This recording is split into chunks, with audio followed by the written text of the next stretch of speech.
بسم اللہ الرحمن الرحیم۔ شروع اللہ کے نام سے جو نہایت مہربان اور رحم کرنے والا ہے۔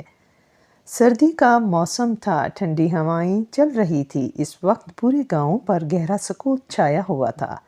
حالانکہ ابھی شام ہی کا وقت تھا، لیکن پھر بھی دور دور تک کسی آدمزاد کا نام و نشان نہ تھا۔ سب لوگ اپنے اپنے گھروں میں دبکے ہوئے تھے۔ وجہ معقول تھی، پچھلے کئی دنوں سے گاؤں میں چوریوں کی وارداتیں ہونے لگی تھی۔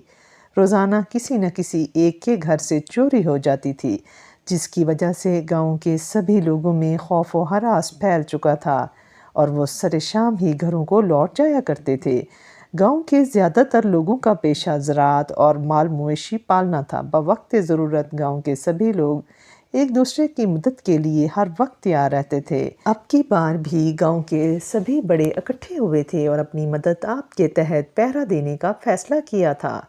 پہرا دینے کے لیے گاؤں کے نوجوان آگے بڑھے اور الگ الگ گروپس بنا کر رضاکارانہ طور پر نمبر وار پہرا دینے کا فیصلہ کیا۔ گاؤں کے لوگوں کا یہ فیصلہ کافی اچھا ثابت ہوا۔ رفتہ رفتہ وارداتیں کم ہونے لگی، مگر کسی چور کو ابھی تک پکڑنے میں کامیاب نہیں ہو سکے، جس کی وجہ سے لوگوں میں اب بھی خوف باقی تھا۔ عبدالشکور اس گاؤں میں رہتا تھا۔ فطری طور پر وہ انتہائی بزدل واقع ہوا تھا۔ وہ سارا دن گلی کے نکڑ پر دکان پر بیٹھ کر ہر آتے جاتے بندے سے معلومات لیتا رہتا تھا، اور رات کو مارے خوف کے اسے نیند نہ آتی تھی۔ معمولی سے کھٹکے پر اس کی آنکھ کھل جاتی تھی اور دیر تک کان لگا کر سننے کی کوشش کرتا کہ کہیں کوئی چور تو نہیں گھس آیا گھر میں۔ کمرے کا دروازہ اندر سے بند کیا ہوتا تھا۔ بیوی بچوں کو رات کو دروازہ کھولنے کی اجازت نہ تھی، جبکہ اسے خود بھی کبھی ہمت نہ ہوئی تھی کہ اٹھ کر دروازہ کھول کر دیکھے کہ آواز کس چیز کی ہے۔ اسی ڈر میں ان کے شب و روز گزرتے تھے۔ ایک رات جب عبدالشکور گہری نیند سو رہا تھا تو کسی کھٹکے سے اس کی آنکھ کھلی۔ اس نے کان لگا کر غور سے سننے کی کوشش کی۔ یکدم اس کے دل کی دھڑکن کافی تیز ہو گئی، کیونکہ آواز ان کے صحن سے آ رہی تھی۔ کوئی صحن میں چہل قدمی کر رہا تھا۔ مارے خوف کے اس کا برا حال ہو گیا۔ اس نے بیوی بچوں کو بھی آہستہ سے جگایا اور انگلی کے اشارے سے انہیں چپ رہنے کی ہدایت کی۔ آوازیں اب واضح ہو گئی تھی، جو اب اس کے گھر والوں نے بھی سن لی تھی۔ اس نے گھڑی کی طرف دیکھا، رات کے 2 بج رہے تھے۔ اب اسے سمجھ نہیں آ رہی تھی کہ کیا کرے۔ دل کی دھڑکنیں بے ترتیب ہو رہی تھی۔ چہرے کی رنگت اور جسم کی کپکپاہٹ سے اس کے بیوی بچوں کو بھی اندازہ ہو گیا تھا کہ وہ کس قدر خائف ہے۔ تب ہی اس کی بیوی نے اس سے پوچھا کہ آج پہرا دینے کی باری کس کی تھی؟ ہاں، آج تو لیاقت بھی پہرے پر ہوگا۔ اس نے کچھ یاد کرنے کی کوشش کی تو فون کرے نا اسے، کہاں مرے ہوئے ہیں یہ لوگ؟ یہاں چور ہمارے گھر میں گھس آئے ہیں اور یہ لوگ پتہ نہیں کہاں سو رہے ہیں۔ اس کی بیوی نے غصے سے مگر دھیمے لہجے میں کہا۔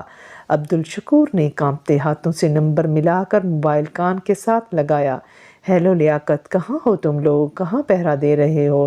چور اس وقت میرے گھر میں ہیں کیا؟ دوسری طرف سے آواز آئی۔ ہم تو مسلسل جاگ رہے ہیں، ہم نے تو کسی کو آتے جاتے نہیں دیکھا۔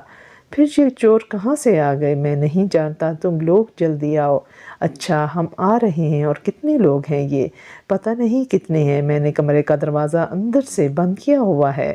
وہ لوگ باہر صحن میں ہیں، میں کمرے کا دروازہ نہیں کھولوں گا جب تک تم لوگ انہیں پکڑ نہ لو۔ عبدالشکور گھبرائی ہوئی آواز میں بول رہے تھے۔ لیاقت نے اپنے سبھی ساتھیوں کو آگاہ کیا کہ چور عبدالشکور کے گھر میں ہیں۔ اس وقت جلد ہی تمام ساتھی اکٹھے ہوئے اور مکمل تیاری کے ساتھ عبدالشکور کے گھر کی جانب چلنے لگے۔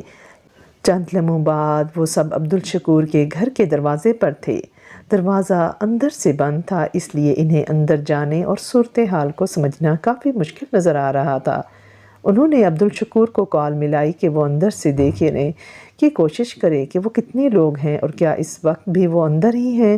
جواب میں عبدالشکور نے انہیں بتایا کہ آوازیں اب بھی آ رہی ہیں اور کمرے میں دروازے کے علاوہ ایسی کوئی جگہ نہیں ہے جہاں سے وہ صحن میں جھانک سکے، اور دروازہ کھولنے کی اس میں ہمت نہیں ہے۔